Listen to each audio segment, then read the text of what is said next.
Hoje o Renato vai falar sobre a inflação, rapaz, que não para de subir, 12,13% em 12 meses, alta em abril é a maior em 26 anos. E não há, nesse momento, né, Renato, perspectiva de que esse cenário vai mudar num curto prazo, né? A situação está complicada. Bom dia, Renato.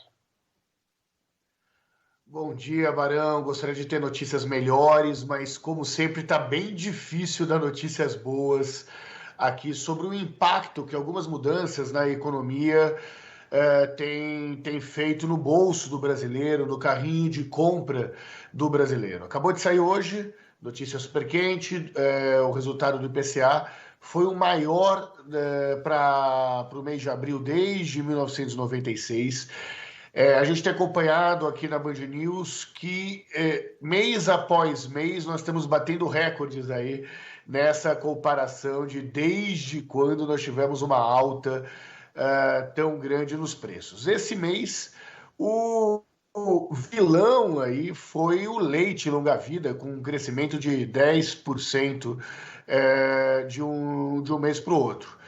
Isso é bem importante porque, como o leite é algo comprado quase que diariamente pelas famílias brasileiras, essa percepção de aumento de preço fica bastante evidente.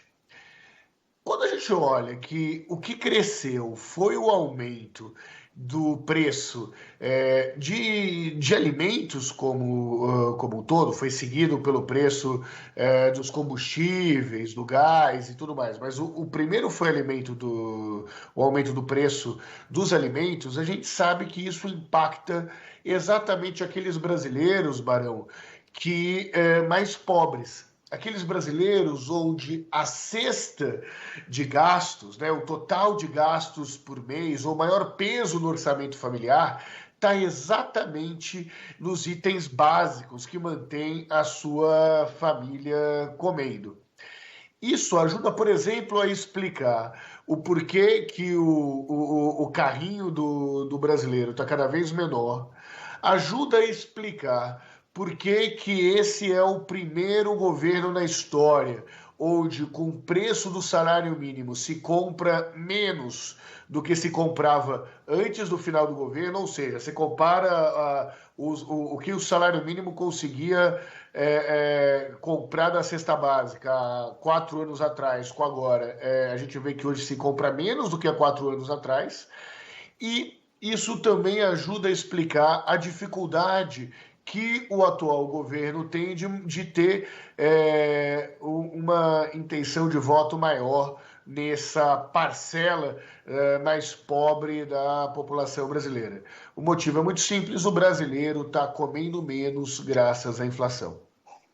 Ô Renato, a gente até comentava mais cedo, o Barão falava, a inflação, quando a gente olha para esse número, né, é 12%, mas a gente, quando vai ver o preço real das coisas, a gasolina é 50%, aí você vai, se você for olhar um ou outro item, os índices vão variando, mas quando você olha o todo, depende muito também de cada pessoa. Então, por exemplo, se você hoje for conversar com um caminhoneiro, falar pra ele que a inflação é de 12%, ele vai falar, cara, meu combustível, que é o meu maior custo, subiu 60%. O taxista, o motorista de Uber, aí depende muito da sua profissão. E quando você vai, principalmente nas favelas, nas comunidades mais pobres, a inflação não é tirar carne do prato, é faltar comida mesmo, né?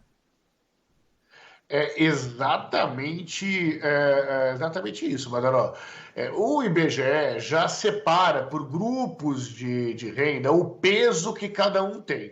Só que mesmo assim são médias, né? E na média é um bicho meio estranho, né? Então, por exemplo, se eu comer 2 sanduíches e você não comer nenhum, na média cada um comeu um. Mas na prática eu engordei e você está passando fome, né? É esse o grande problema que os cálculos de médias aí trazem para a população brasileira. E os índices que estão aumentando são exatamente os índices que são acompanhados aí no dia a dia dos consumidores. É o preço da gasolina para quem tem carro ou para quem trabalha com isso, é o preço do leite, é o preço do tomate, é o preço da carne. O preço do tomate em um ano já cresceu mais de 80%. O leite foi 10% apenas no último mês, então não estou nem comparando com os 12% anuais aí da inflação. E o que está mais crescendo são exatamente aqueles produtos que são comprados todo dia pelas famílias de menor renda, né? Então, a percepção da inflação, o que a gente pode chamar de sensação térmica da inflação, é muito maior do que os índices oficiais, que já são muito altos e que, vamos lembrar, estão bem acima da meta do Banco Central.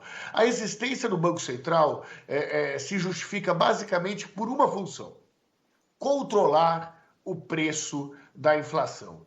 E o que nós temos visto é que o Banco Central está longe aí de cumprir a sua principal função constitucional, que é o controle do preço da inflação. A gente tem o emprego começando a voltar, mas com um salário muito abaixo do que era antes.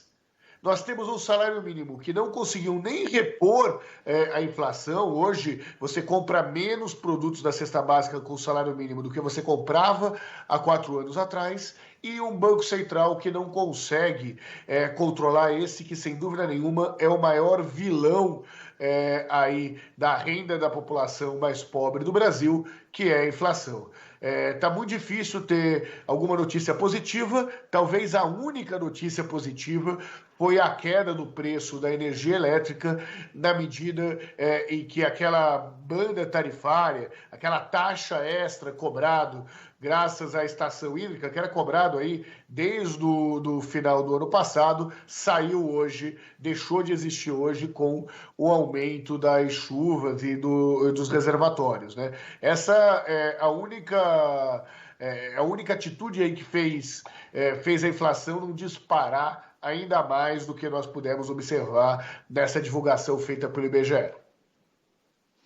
Pelo menos São Pedro ajudou nessa, né? Para quem acredita em Santos aí, pelo menos São Pedro deu uma aliviada nessa história da volta da chuva, que já era esperada, né? Claro, no começo do ano, no verão.